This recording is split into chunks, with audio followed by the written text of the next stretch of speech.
Zozo, stop.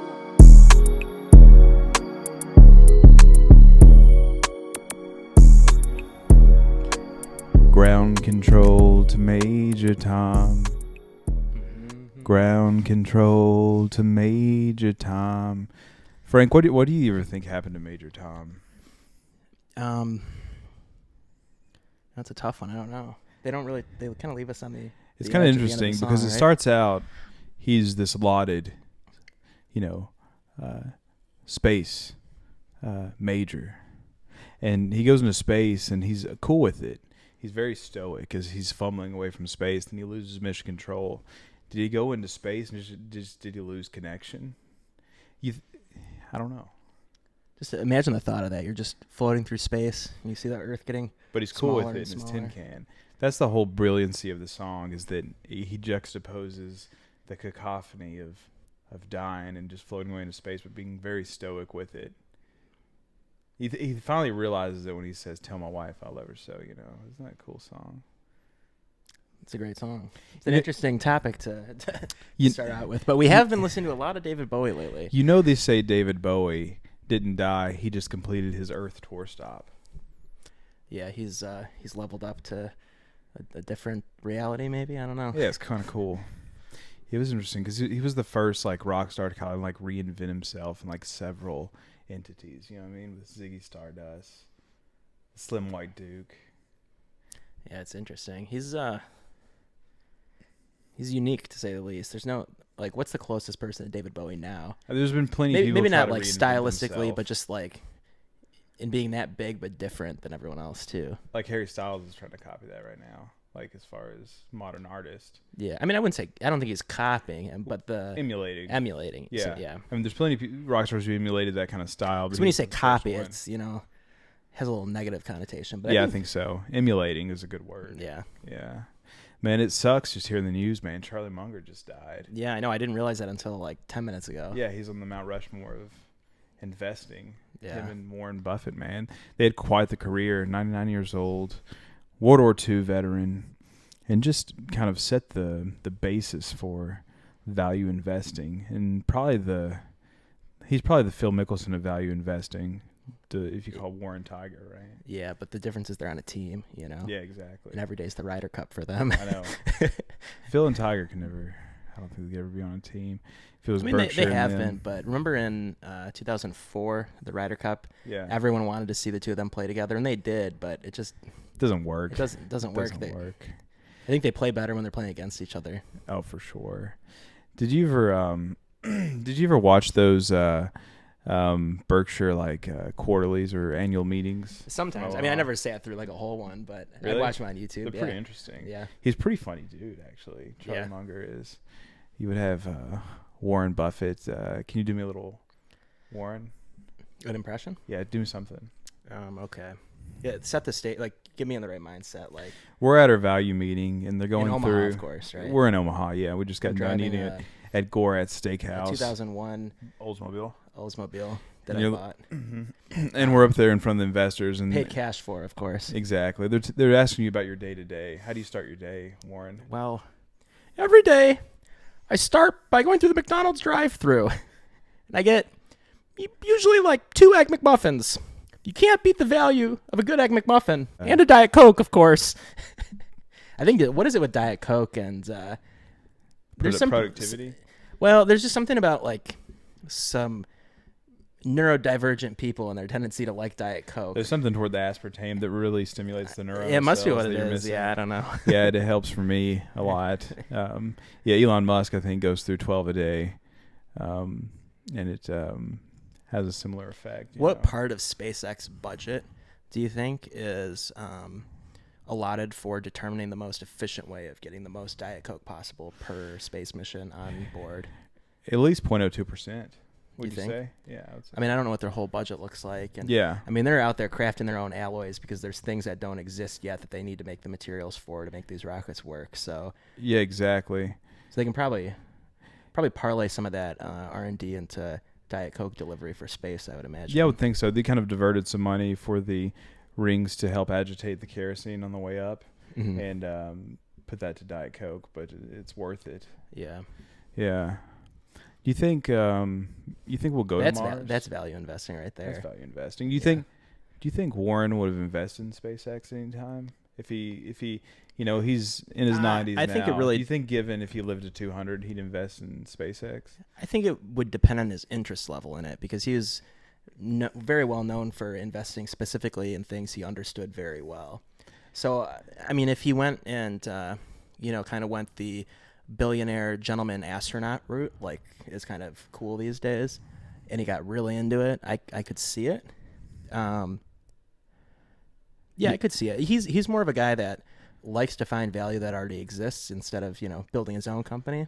Yeah. So I could see him figuring out which was going to be the best space company and investing in it. It's kind of interesting because most of his gains for Berkshire were made in Apple.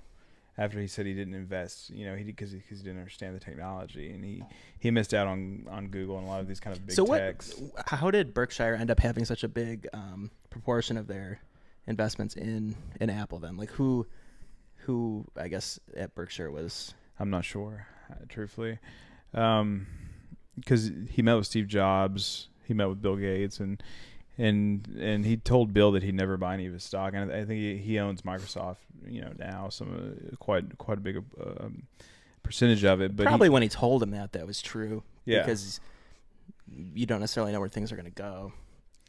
Yeah, they would constantly change because Warren was known for buying, mainly in Berkshire they were doing corporate takeovers and taking broken companies and building them up, like the furniture stores, See's Candy, and a lot of these others.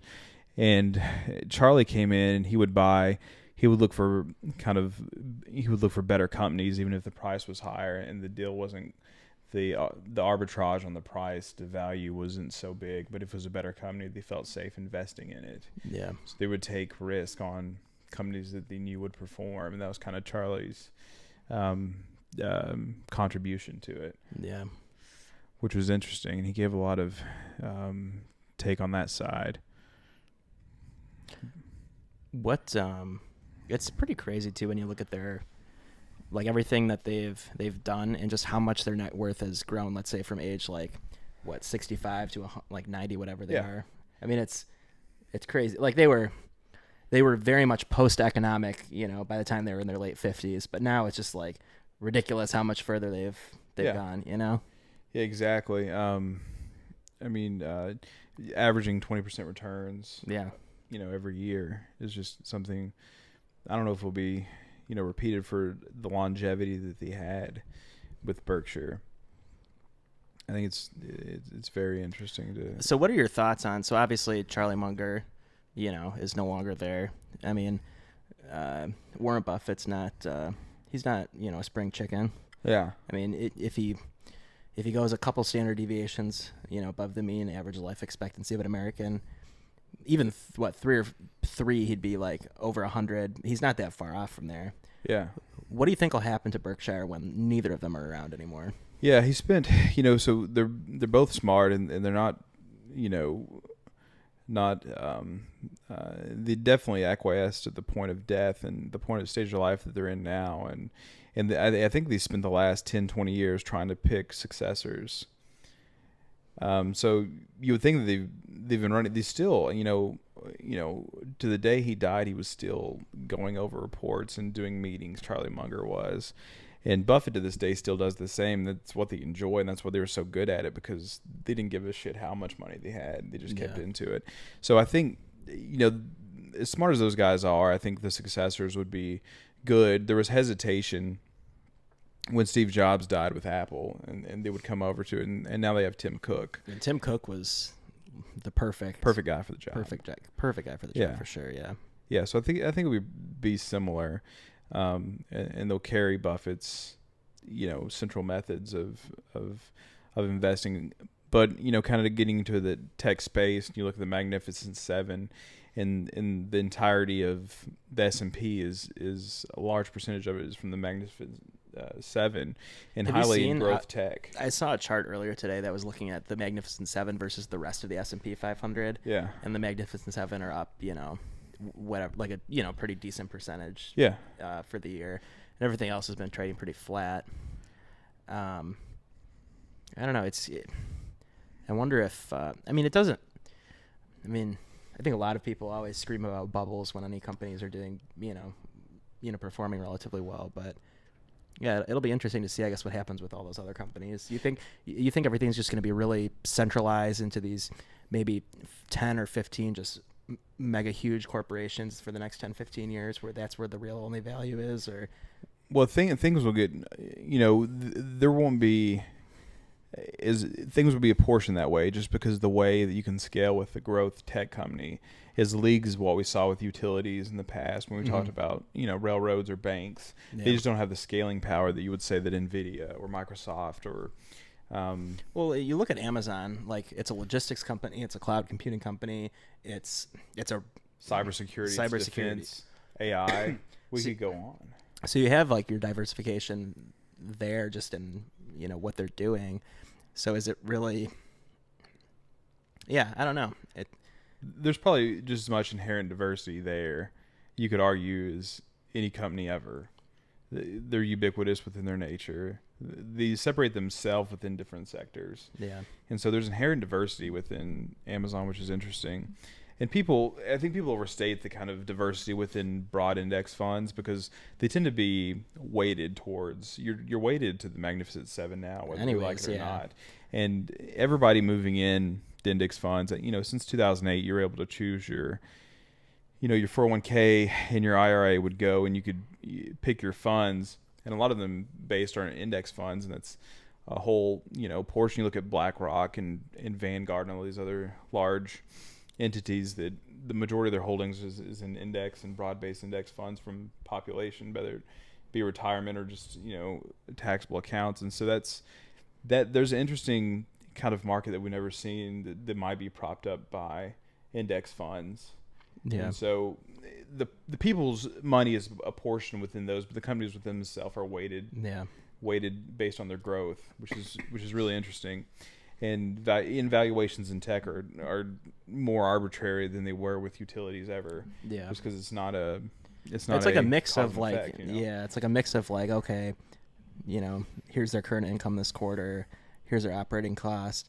But then like anything tech related, there's always that like, I feel like the threshold for like things to go up considerably in a short period of time is so much lower, because there's always that, one news article and, oh my God, there's going to be so much growth because of this thing. Yeah. I mean, I don't know if like $1 trillion company is going to have unlimited growth at a faster rate than, some smaller companies that might be doing some things. But the thing is, I don't know. I think people sometimes miss the forest for the trees a little bit when it comes to some of that. Yeah. That's why you see like these, because it's kind of crazy, the volatility of some of these companies for how massive they are. Yeah. Like that's not really something that ever happened, let's say 60 years ago, or, Yeah, not particularly, just because valuations are based on a lot of intangibles as far as pricing and technology and the utilization of that in humankind. The thought of AI is kind of the future. That's priced into most companies right now, and that's propped at the market for the last year, at least 2 years. A lot of the my favorites, a lot of these just like kind of random garbage companies or vaporware companies that just, you go to their landing page and then they say AI like 3 lines down with like some little graphic amongst their other things. Yeah. And it's like you're obligated to toss that in there now because other companies are. But do you have any idea what you're saying or what that means, or? It's definitely like you have an intern on ChatGPT, so your company's leveraging AI. Oh yeah. There's I don't know. Yeah, me and Joey and Butters went to Bonnaroo this year and went to a Coca-Cola standpoint to get cherry Coke. And we went there and they had this AI produced music video where you pick your, it was just this the one 3 options. Like you pick rap, you pick rap, old school rap, or techno or whatever, There's 3 options, and then you pick what you wore and that, and it would be AI generated based on your answers, which was like, 3 by 3 by 3, like 1 out of 9 opportunity. But it's not really AI; it's just kind of a buzzword that sits in there. Everything, I don't know. Their kind of utilization of artificial intelligence is definitely not, deep learning and kind of the label gets slapped on a lot of things. A random program that assigns, a different hat and shirt to you, that doesn't isn't learning from anything that you do. No. It's not really a lot of there's no deep neural net there No. calculating those out. They for you. misconstrue patterns for deep machine learning and deep neural nets. It's often Now, granted, real deep machine learning will get kind of crazy and interesting, and it will. maybe it'll be the downfall of mankind. But I don't know. It's tough to judge its progress and whatnot at this point, because I don't know. You just hear so much in the news, and I don't know. You just can't take that stuff at face value, right? Like, yeah, it'll happen before we get accustomed to it. Yeah. I mean, even look at smartphones, right? Like, when I started college, like, I didn't have a smartphone yet. No, neither did I. And This now, is kind of the glory days. And now, like, to think, you get that little notification on your phone that tells you, you had this many hours of screen time average this week. And you're like, wow, that's a lot. And then it tells you, that's actually 10% down from last week. Yeah, it's interesting. It's like, oh, geez, okay. Yeah. Hundreds of thousands of years of human evolution is not built up. Our brain wiring is not accustomed to to the constant dopamine and the hits we do. 5 or 6 years ago, you started noticing people walking across the street bent over on their phones, and it wasn't anything productive. Yeah. It used to be when you're in grade school, your parents would give you a phone and you would use it for emergencies only. Yeah. And people still go back to that, like, it might be emergency, so I need my phone, but it's definitely not. It's the same neural kind of networking that goes into any addiction, and it's quite strong. Yeah. Yeah, and there's just so much corporate incentive there too, Yeah. with the ads and microtransactions and apps and all sorts of things where, the companies that produce the most revenue are, the first step to be that company is to just absorb as much of the user's time as possible. I think it's either that or I know Elon Musk was talking about this, and one of those, like, when he first bought Twitter, there was a meeting and they were talking about how like, for instance, Twitter, their ads were kind of garbage in terms of, like, click-through rate and, like, people actually buying stuff from them. So it was, like, showing people a lot of stuff, but they weren't getting great results and actually selling stuff because of it. Whereas, like, Instagram ads, were much more targeted to the individual, and I think they had better systems for determining, like, something somebody would actually be interested in. And so I guess it's not just the user's time and their attention, but you also, like, the more specifically you target something to somebody based on, like, what they're thinking about or willing to buy based on where their brain is at that second. It's kind of interesting. It's really interesting. The thought is it a net positive or negative on humankind? You would think, in history is criticized from the burning of Library of Alexandria, this kind of epicenter of information that was open to the world, and if everybody had access to it and they had knowledge on videos and dance videos and everything, would the majority of the population go to that and not utilize the whole? Because we definitely have the Library of Alexandria a million times over right now. I mean, Wikipedia alone is probably hundreds of times bigger at least. Maybe we have to do some math to confirm that, but I'm sure it's crazy. And what's interesting about Wikipedia too, I think there's a way you can download, like, the entirety of Wikipedia at any given point, and, like, the entire file size is, like, maybe 3 or 4 gigabytes or something like that. It's really interesting. So if the world ever goes to shit, like, it's already backed up on servers. Yeah, but you could just go toss that on a thumb drive and that's a pretty big reservoir of the world's knowledge there. Yeah. The interesting part, I wish the algorithm becomes so good, attuned to your senses. I wish it had a filter on it, whether I was in kind of learning mode or just dicking around mode, because the problem is I go into dicking around mode when I need a break from reality, and I go into stupid videos, and then you end up spending setting an extra Ferraris hour on fire. And there's this one video that they got caught on my and there's no purpose, and it's not correlative to safety ratings in cars, but he uses this software system where he gets popular cars and he'll run them into a wall and see the percentage of survival. And I'll sit there and I'll watch them for like 30 minutes a day, and it was really addicting. But I wish I could turn it back, because now I get just stupid kind of pretty flippant things in it. I wish I could turn it back to serious mode sometimes. Yeah, it's I see. That's, like, the interesting thing. Like, let's say YouTube right now, like, maybe 7 or 8 years ago, you really if you wanted to search for something like, oh, I wanted to learn this specific thing, whether it was, something software related, or, you're woodworking and you want to do a specific thing, like, oh, I bought this new tool and I want to figure out how to do XYZ with it, or, oh, I want to figure out, where's the cabin air filter on this car I just bought. It was a lot easier to find those things because you weren't just inundated with all these like kind of miscellaneous like short form content and things that were just there to get your attention and whatnot. Like I feel like it was a more organic way of like walking into a library and looking at a specific section and trying to find the answer to something specific. Now, granted, there's a lot more on YouTube. You could probably like the total database of stuff that you have to go off of is probably higher than it's ever been, right? Yeah. But the thing is actually finding it, is like next to impossible because you were watching, let's say, 10 videos last night on Tiger Woods golf swing, specifically from 2003 in the months of April to June. Okay. Well, like now your feed's kind of, they think that that's what your brain wants the most. And if you're going to look for something real specific, it makes it tough actually. Yeah, exactly. I completely agree. The whole serious versus fun mode would be kind of interesting. It would be an interesting asset, I think. Yeah. Because I try to show my nephews, Apollo videos, and I had to I had to sift through like 20 videos why Bert Kreischer is a shitty comedian. I get the point. I don't need 20 more videos to show me. I understand.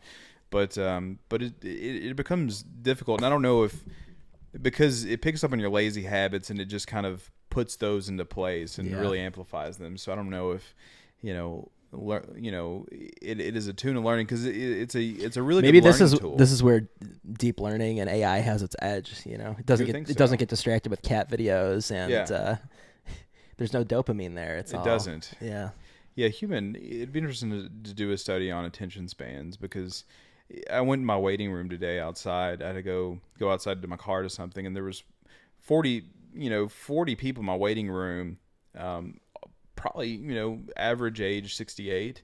They were all on their phones looking down. I don't know who knows what they were looking at, but hey, I don't know. It's like ubiquitous, and you assume it kind of when smartphones came out, it used to be when you grew up that technology was kind of you thought flippant by the older generation, but now it's more. I think their brains are more susceptible. Yeah. Yeah, maybe. I don't know. It's kind of interesting. You go to the grocery store and you'll see, kind of older people on their phone. Well, I think there's kind of I think there's like a little bit of a bimodal distribution with that too, because you look at children, at a restaurant that just has like an iPhone or, an iPad or an iPhone in front of their face that their parents gave them on like full volume, listening to just like anything. It's like the same thing. Yeah. Yeah. Yeah. I find it interesting. It's going to be interesting to see the interaction of the world. It kind of goes back to our conversation, the metaverse. Could that get people more entwined with real human interaction in an ironic kind of like circular way? Yeah. Like kind of a, I think right now I'd say the world is kind of more like the end of WALL-E, where you have everyone's in the recliner with the screen in front of their face. Yeah. So it'd be cool if things don't turn out that way. That'd be nice. Yeah. I think it's pretty inevitable though. I think human civilization works on a massive like Pareto effect. There's a small percentage of people who make massive exponential changes to human civilization, and the rest are just kind of a floating milieu. It's really interesting, and you kind of take with it. They kind of just ride the tide, and whatever's happening. They'll probably get more on the side of a smaller percentage contributing more. I would assume with the way things are scaled with data and technology. It's going to be an interesting way to see how civilized. We're not going to. It's going to move so quick that we're not going to really be able to feel it, and so that's the interesting part. But we're kind of on this. We haven't reached the asymptote of this logarithmic curve yet, and we're kind of on the exponential phase of it. Yeah. And I feel like we're kind of right at the curve. The bottom curve. Yeah, exactly.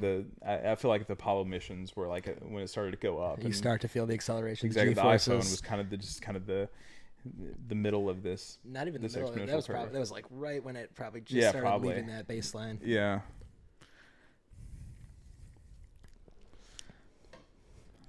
So what else is going on? Not too much, man. Just on the topic of David Bowie and Space Oddity.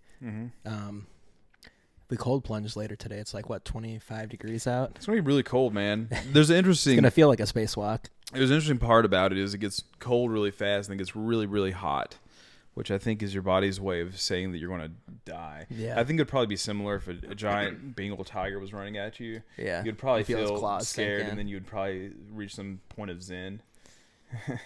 I don't think you'd have time to reach the point of zen. You don't think so? They're so fast. Yeah. The only way you'd reach that point of zen is if it caught a different person and you were in the clear. Yeah, if I wanted And to you be, like hopped on a car and like drove away. If I wanted to be killed by an animal, it would be the largest Bengal tiger in the world. One quick slash. Yeah. Yeah, you don't want to get killed by like a grizzly bear or something because they just eat you alive. They don't kill you first. Yeah, because they're like omnivorous foragers, right? You know, Oh, yeah. they'll eat their berries, they'll eat people's trash, and they'll just eat you like they found you. You know, they're not like actively hunting you the same way like a big cat would. Oh yeah. You know. Yeah, and cats are pretty smart about killing, and they're pretty humane. They always go for the neck, and yeah, they're pretty humane with yeah. it, which I respect. It makes sense based on their biology too, right? Like they have all this power built up. And Yeah. for them to save the most energy, just a quick, efficient kill kind of, I think, lets them, I don't know, it's just more efficient for them. Yeah, the bear's kind of like a big, Bears, they big like stupid dog. Well, they lumber around and they're awesome, but they're also terrifying because like, you know, they seem chill most of the time, and then next thing you know, they're running like 40 miles an hour at you. You can never. And they're the size of like predict a Miata. You yeah, know? you kind of know what you expect with a tiger. Like you better stay away. Yeah. A bear, they lure you in because they're cute and fluffy. You ever see that Tim Treadwell movie, The Grizzly Man? No. He would go up and pet them, and which is not a smart idea. He ultimately was killed by them. I think the trick with bears is just keep them well fed, and then you can, you know, go all Joe Exotic and have as many as you want, right? Like a wild Russian. Just have you seen those videos of them like training in the wilderness? They'll be like doing pull-ups, and their pet bear is like doing push-ups on a. They can play saxophone. The bears can. Yeah. Yeah. If you had to have like a random exotic animal as a pet, what would it be? I'm trying to think. What would be most practical, or what would be? Let's say you have like 100 acres in middle America in a moderate climate. You don't have to deal with like really bad winters or anything. Yeah, I wouldn't have a monkey. No way. No. You probably don't want a reptile. It's too foreign. Reptiles are cool. They're really cool. I like snakes, but they're kind of. I was always a huge reptile fan growing up. I watched a lot of Animal Planet. Yeah. Dude, when Steve Irwin died, that was horrible, awful. That's still a bad moment. That's and the thing is too, like before, like you look at like this world of all these influencers now, and you know their 100 million followers on Instagram or whatever. Like yeah, there's some reach there, but it's different when you have like a TV program and all of like the world hadn't advanced to what it is now with all this just constant dopamine hits. Like, I mean the number of millions of people that watched his funeral or whatever on TV with the numbers were insane. It was like in the deep tens of millions. Yeah. He died in a freak accident, man. It was awful. You remember my dad telling me, you got to watch this guy named the Crocodile Hunter. He would go and jump on these Nile crocodiles that are like 40 feet long, 30 feet long, stupid. Yeah. And just a cool dude, man. Yeah. And all the stuff he did for conservation. Yeah. Just it's cool. It's cool when people, I think, use their, kind of obsessions for good in the world. He was like a cool Jack Hanna. Yeah. You know? Yeah. Like the crazy uncle. Yeah. Who'd go around and catch it. You know, he's such a cool dude, man.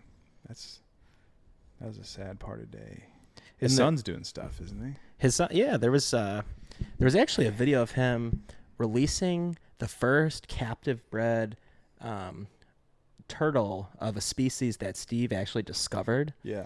I forgot what the name is, but like the species name is something like Irwinii or something like that. Fair. Like after Steve. Yeah. And not only did he discover it like in the early 2000s, he was the first. Like I think Australia Zoo, where he was doing all this stuff. I think they were the first ones to breed it in captivity. Yeah, interesting. So it was cool, like seeing one that had just hatched, and his son is like so much like him too. Like That's his cool. mannerisms and his whole vibe is very very positive. And guy? I think they have a YouTube channel. Yeah. Yeah, I'd like to watch it. Yeah, you should. I miss that guy. Yeah, and what a just like horrible freak accident too. Sucks. Like there was so many other things that he did that were objectively more dangerous if you look at the numbers. You go to Disney World, they'll let you swim with the stingrays. Yeah, I don't know if they all have their barbs and stuff. Probably not, but still. But still, the likelihood of getting speared through the heart is just. You could get speared anywhere else. Yeah. Yeah. Yeah, he would have been fine. Yeah. But yeah, through the heart, right through the chest. It's awful. It's so sad. Man, Steve. What'd you hit at the gym today? I saw you coming Yeah, there as I was leaving. we went in, and I ate some granola bars that they had out there. Yeah, what was that? They had like a little. Yeah, it was like a peanut butter. Yeah, it was good. That was the best thing, man. Those things were good. I ate 4 of them balls. And They're like no-bake cookies, kind of. Mm-hmm. Like protein no-bake cookie balls. I think it's kind of the same thing, right? You get those Yeah. those no-bake It's cookies. like a peanut pretty good butter base. Yeah. But I went down. I did the same workout that I've done for the last 8 years, where I do bench press, and I do squats, then I do some pulls, and that's it, man. Trying to recover my arm and do as much as I can.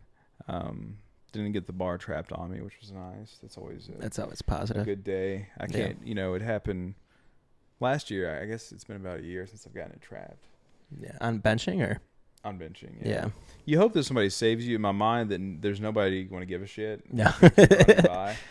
Everybody's on their phones, and I think half of them would want to see you just kind of sit under it for a while. Do you ever use clips when you're by yourself? Only if I'm benching in like a rack or somewhere with catches. that's smart. Otherwise, I don't. Because then you can just dump it side to side. That's But smart. usually whenever I fail, I try to, do a sit up and roll it up to your lap and stand up thing. The only issue with that is if you're not using clips, then sometimes it jangles loose and then you end up dumping it one way or the other. Dumping it's fine, but trying to roll it, man, that's a rib hurt for a long time. I don't know. It bruises up a little bit. That's not bad. Yeah, but if you're gassed out enough where you can't lift it, it's really hard. Then usually it's not easy. You probably hurt something. It's dangerous, man. Yeah. Yeah, it's a tough one. What do you work out? Today was basically a squat day. Yeah. Yeah. Trying this new it's like based off this old like Soviet training. Soviets pretty strong. Yeah, it's like a high weight, low rep range, just a bunch of sets basically. Yeah. The Soviet way to train is probably pretty tough. Yeah, I don't know. We'll see. Yeah. Yeah. You got to work out though, man. It always, after a tough day, I got to crazy. I have to go. Yeah. Or no matter how tired I am. I'm just like if I'm not there at like at least 4 or 5 days a week, I go I'll crazy. be a piece of shit. Yeah. And just go crazy. You just hate yourself. The body dysmorphia kicks in. Oh, it's awful. You like walk past a mirror, like, wait a minute. It's awful. I look so weak now. If I had if I had an arm that was falling off, I would still go and do something. Yeah. Just because I need it. Yeah. It's. Yeah. I don't know. I don't think we get enough physical activity in like regular day-to-day American life. So no, there's no chance. You need to. There's no chance at all. We're so far away from that. Yeah. So what's the plan? We're gonna go probably play a little golf, play a little match, little indoor simulator, golf, and I think we should cold plunge. Let's see what it is out right now. My G-Shock says it's 38 degrees. Yeah, 30 right now. What do you got? Yeah, it says 30. It was a high of 40 today. It's pretty cold in Nashville right now because it's been in the high 60s the past couple weeks, I think. Is this a blizzard soon? I don't know. But at least the nice thing is you get these cold days, and then I feel like you appreciate the warm ones a little more too. Yeah, the thing is you get warm days in between. Yeah, nice. You can golf in December and January. Yeah, you need. It rained so much last year though. It was like always cart path only and I hate sloshing around, and I hate cart path only. Yeah, stupid. Making me walk with 3 clubs, decide what I need. You ever get to the ball and you didn't have your clubs, you just hit whatever you had. Yeah. I'd be 180 and hit a lob wedge. Yeah. Try to skull just it. try to skull it. I don't give a shit about walking back. Yeah. Yeah.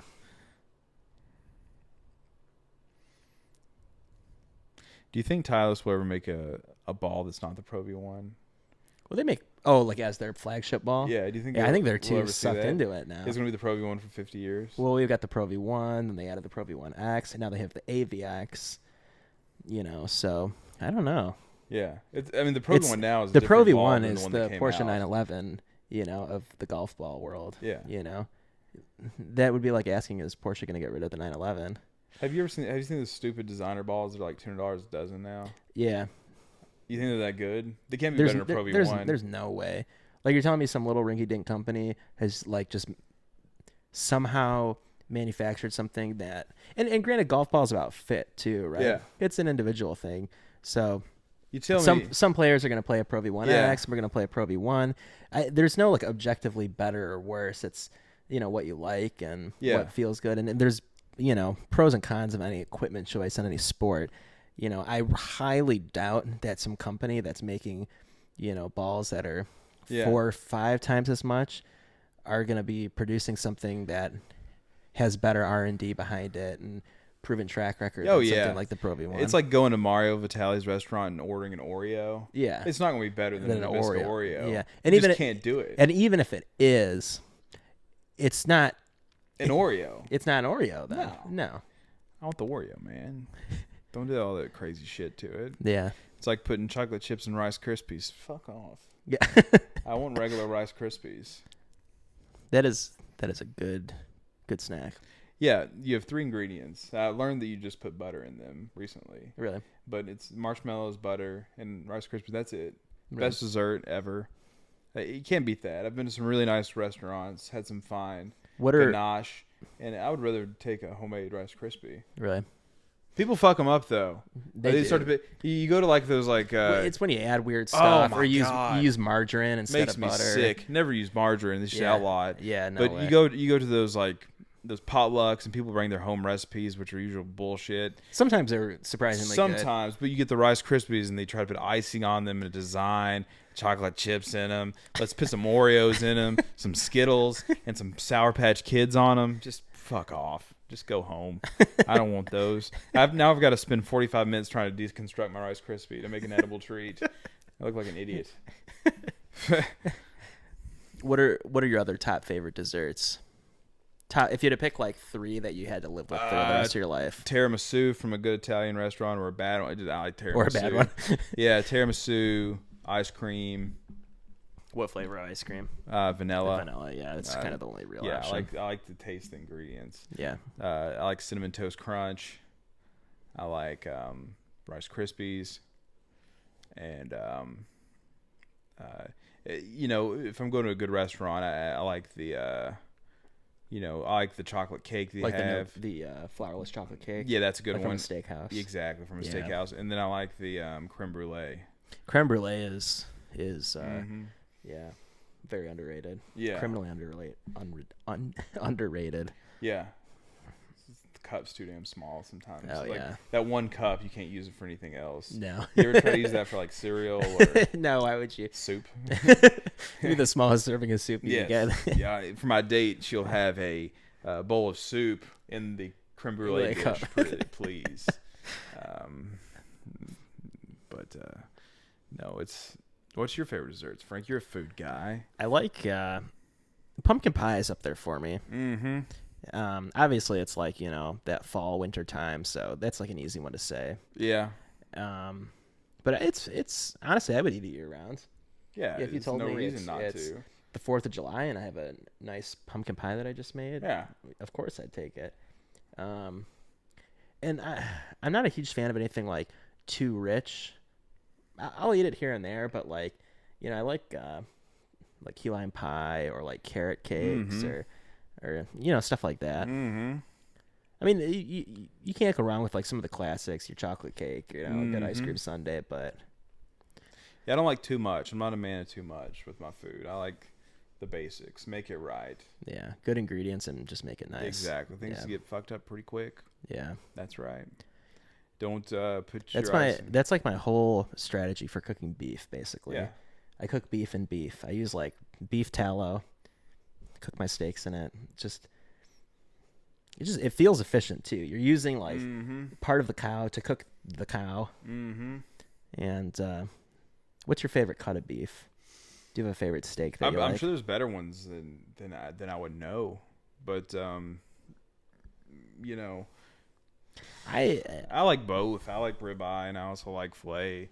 They're just different, man. I love them both, but I'll eat it all. I mean, I love a good ribeye, but that kind of gets back to like being a little too rich all the time, right? It's just so well marbled. Yeah, you know? too well marbled. Sometimes you need a lean cut to actually taste what they cooked. Yeah, I mean, I don't know. I feel like there's more flavor in a well marbled piece, but then just the texture of a fillet, you can't really beat that either. Yeah, corn fed. I don't like grass as much. Grass fed beef. It's nice as it's kind of like a. It's like watching an exhibition football match instead of an actual Super Bowl. Like, it's nice every once in a while to change things up. It's fun to go to. Drink a few beers. But it doesn't really matter that much. You're not as invested. Yeah, like to eat grass-fed beef every day. Does that make you vegan? If you eat grass-fed beef? Yeah, that makes you vegan. Right? Maybe. There was a girl I was leaving Whole Foods. She had a vegan sticker on it with a heart.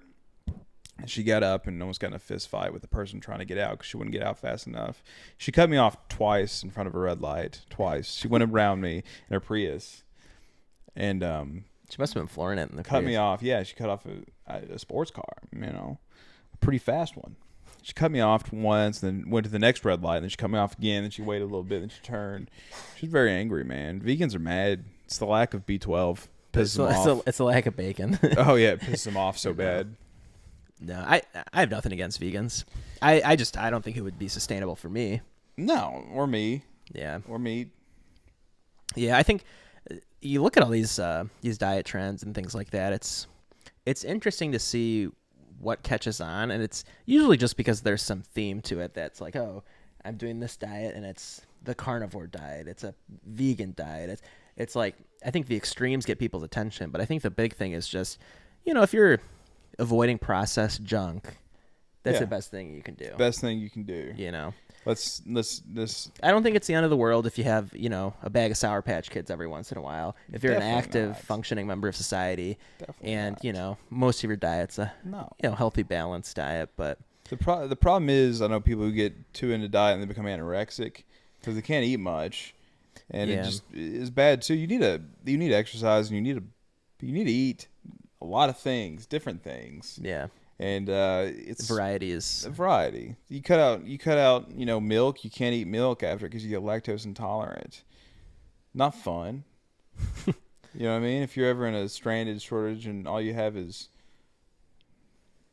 teat milk, you'll starve. Mm-hmm. You know what I mean?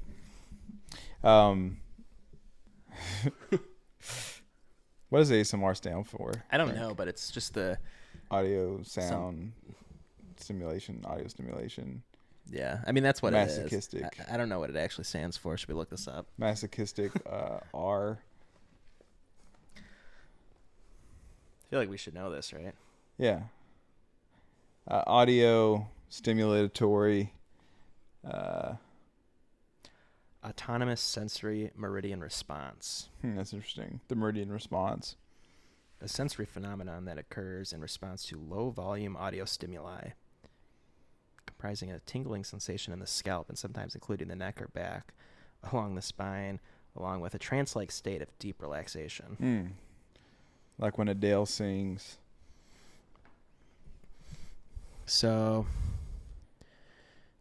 we got some good guests coming up. We have some really good guests. Next couple episodes. We got Luka Doncic. Yeah, another software engineer. Yeah, cool guy. Mm-hmm. We got a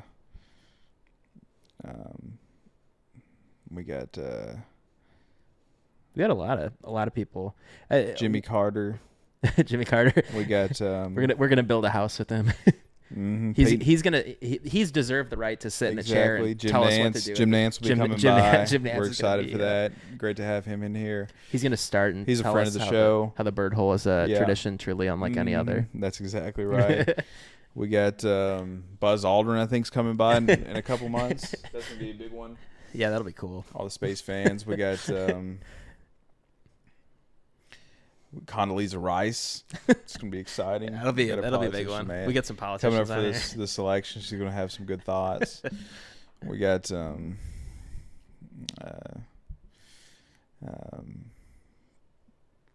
We just got. We're gonna have it all. We got is Elon coming on next month? Well, we'll have to work around our schedule, see if we can fit him in. Yeah, that'd be a good one. But yeah, so I know you want to end it here for today. Mm-hmm. So stay tuned. Don't forget to hit that like button, subscribe. It really helps the algorithm. So yeah.